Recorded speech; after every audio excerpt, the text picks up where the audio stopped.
This is how gullible some guys are. This is Liminal Spaces. I forget his real name, but he has Japanese horror that expertly subverted my expectations. What Shoko Forgets by Kaori Fujino. Now, this guy is showing basically sexual fantasies and thinks it's horror. Now, here's a picture of Kiori herself. She's age 46. She's an older woman. And in this story of hers, an elderly woman is being essayed by a young man. Does that not sound like a fantasy? Now, look, new romantasy novels sell fantasies of sexual violence. This has been standard for years now. Look at this. The alchemized 1,000-page novel by U.S. author Sin-Lin Yu. The protagonist is an imprisoned woman who is repeatedly raped by her captor. This, this kind of book has been written many, many times and is very popular among women. Sin Yin Lu, that sounds Asian as well. So let's hear his description of this book, and we'll see if it fits romantasy. Do go on. Hello fellow lovers of the liminal and the weird, and welcome to another video by Liminal Spaces. Today we're going to be talking about an author that is completely new to me, that I was in Barnes & Nobles recently looking through the horror section, and I saw this book and I grabbed it without knowing anything about it, and that is Kaori Fujino's Nails and Eyes. This is a book of short stories, 3 short stories, and the one that we're going to be talking about today. Okay, so there's three. It was in the horror section because it has 3 stories. I bet 2 of them are actual horror stories, but the one he's pointing out is a romantasy. It's a sexual fantasy about being raped. Is called What Shoko Forgets. And this story opens with a woman lying in bed pretending to be asleep while there's this kind of ghostly male voice whispering Shoko, Shoko over and over again. And then the male voice says, "You always pretend you're asleep." And this is true. Shoko realizes she always does pretend that she's asleep. And then she remembers that this happens every night. She goes through this. Wow, every night. She gets banged every night, guys. With this ghostly voice every night. And she wonders, why does she forget every morning? And then we jump ahead and it's the next morning and she has forgotten. And Shoko is an older woman who had a There you go. Nailed it. Self-insert. stroke, and ever since she's had a stroke, she's been living in a care facility, and her family comes and visits her often, but she's trying to recover from this stroke, and she's doing a lot of physical therapy, and she's in a room that has 4 different residents in that room, and there are lovely people that help Shoko with her therapy, and then there's another person that is there. Nobody really knows why, but all the residents wonder about him. His name is Kawabata, and he is a young man, probably in his 20s. There you go, guys. So an older woman's being banged, raped nightly by a young, handsome man. This is quite the horror story. They're all kind of guessing him. So you think maybe this is Kaori's fantasy being put to the page? No, what this reminds me of that video where I covered this woman who was being drugged and raped nightly for 20 years. And then all of a sudden she woke up and said, hey, something's off, right? Same idea. Anyway, let's continue. his age. So he's the youngest one there, and he's kind of the strangest one there just due to the fact that he's so young. And Kawabata is Oh, by the way, nobody knows why he's there, right? incredibly Why bog things down with details? sweet. He really takes care of all the residents because he seems very healthy. They don't know really what he's working through, but he seems very healthy. But he takes an interest in every resident, and he's very kind to the extent that whenever he talks to the residents, he'll literally bend so that he's on the same level as them. And So it's the old wolf in sheep's clothing, right? ask how they're doing and get them food and help get them drinks. Like the way this is written, it almost seems like he works there, but he doesn't work here. He's a Notice these women, they fantasize about really bad guys, right? This guy who's really a criminal, he's banging people while they're unconscious. That's what really turns them on. patient there, but we don't Also, I wonder if he represents the average nice guy, right? Like all those nice guys, they're really like wolves in sheep's clothing, right? Maybe he's a stand-in for the common man. know exactly what he's in for. It's very, very creepy and very, very strange. But anyway, everybody loves him, including whenever Shoko's family visits, her granddaughter has a crush on Kawabata and is excited to see Kawabata every time. And Kawabata will literally walk with Shoko's family as they take Shoko to the bathroom and then You see, this young girl, she has a crush on this guy, but she's not good enough. He wants the elderly spinster. That's what he wants to bang every night. wait outside the door until Shoko comes back out. He really pays attention to everyone there.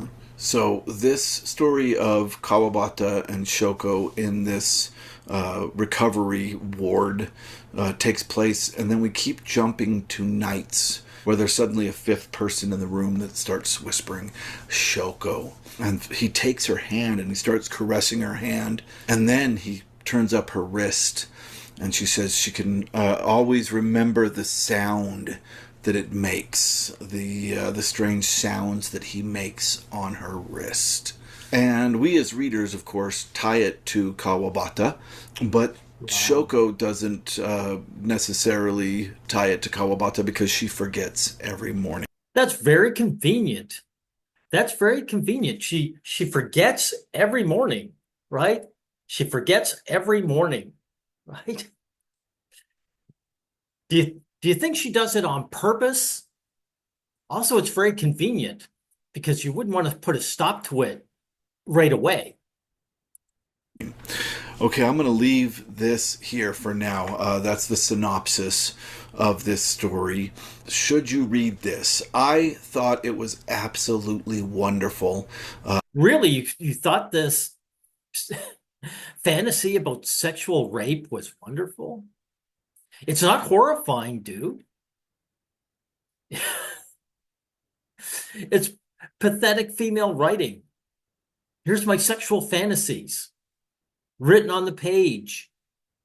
I thought that this was a story that very brilliantly and subtly, and this is what I love about these new Japanese writers, is how subtly they tell these stories.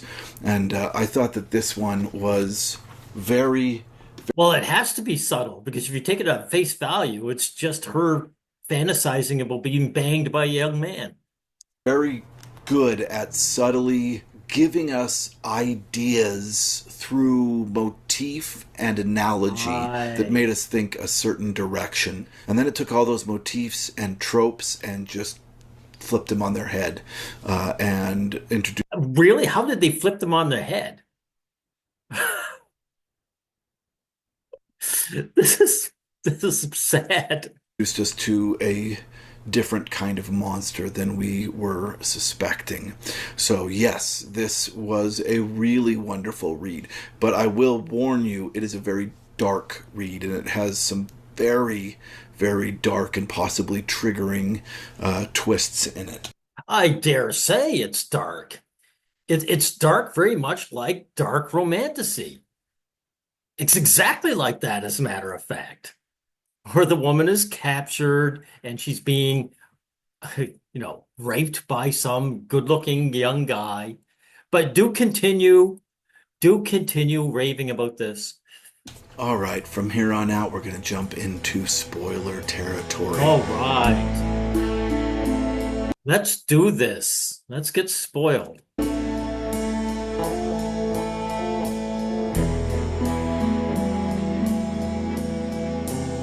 Over time, Shoko begins to dislike Kawabata. And everything he does that used to seem really kind to her starts to seem very strange. And we get a sign of this when she is watching him talk to another patient. And he does the thing where Hey, you're not supposed to be raping that girl. I'm the one you're supposed to be obsessed with. kind of bends over to be on the same level with the patient, but she says his back bends in a weirdly inhuman way to make himself shorter to talk to this patient. And you start to get this real eerie sense about Kawabata.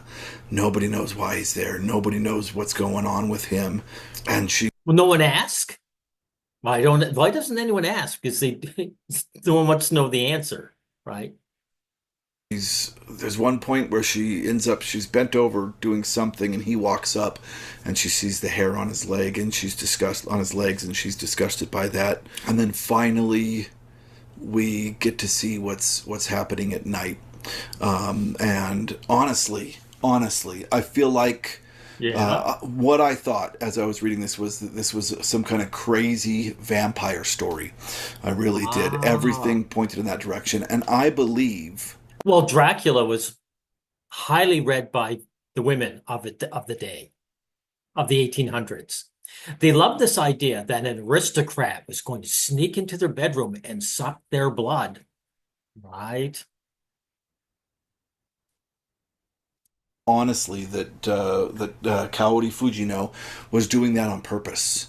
I think she meant for us to be thinking this was some kind of vampire. The way she was describing his back bending, and I mean, just everything, the way that he made a sound, and he turned her wrist over, all In other words, it could have been a very cool story, guys, but it doesn't end up being so, all of it pointed towards this guy being a vampire, right? which is what made this end so kind of brilliantly shocking, because Oh, Kawabata is not a vampire. He is SAing these people.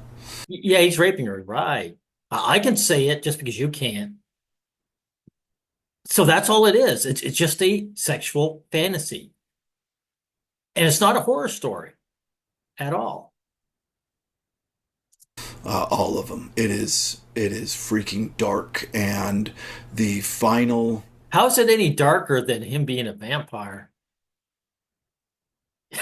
Either way, something terrible was happening to this woman, right? description of Shoko being assaulted by this man is not done over the top. It's actually really beautifully described how she finds her own way to attack and protect herself from what is going on. She turns into a heart.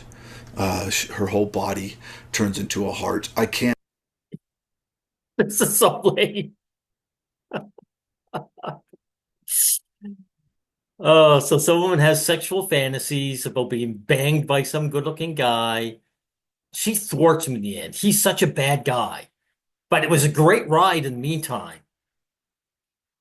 Okay, I'm not going to play any more from Liminal Space. Well, no, maybe I'll finish up the rest here. Can't do this justice. You have to read this. It is shocking. It is dark, So you're into Romantasy? Why don't you just read Romantasy then? but it is also a beautiful statement for the kind of abuse that can occur. And Oh, by the way, whatever your name is, forget what your name is. Most of elderly abuse is done by female nurses. That's real life. That's what is dark. it's weird to use the word beautiful, but it is so poetic how well Kaori Fujino describes the pain and terror that this causes Shoko. Another interesting twist is that So she forgets every night, but if this guy's fooling around with all the patients, do they all forget every night? Every one of them? her name is not Shoko. That's a very normal way to read the kanji in her name, but her name is not Shoko. So every night that he whispers Shoko, he is whispering the wrong name. Her name's not even Shoko. The book never says it's Kawabata. I feel 100% that it is Kawabata, just because of how much focus is on her and how she slowly at first likes Kawabata and then starts to become disgusted with him. These are all techniques and walls that she puts up to protect herself from what's going on with Kawabata.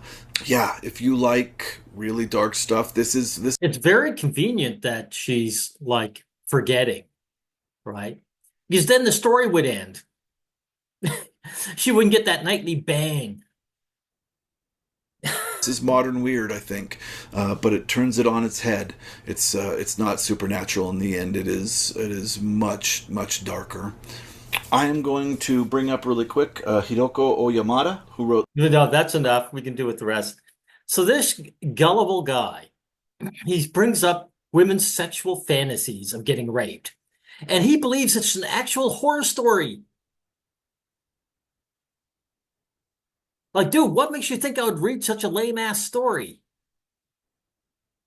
Like, dude, if you want to get these stories, where are they? Just go to there, to these. Just go to Romantasies. You can get all your turn-ons satisfied.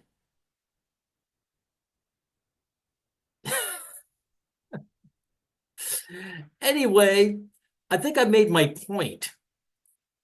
I think I made my point. So again, I wish I know your real name, but I believe you're a male feminist and explains why you're just out of touch with reality.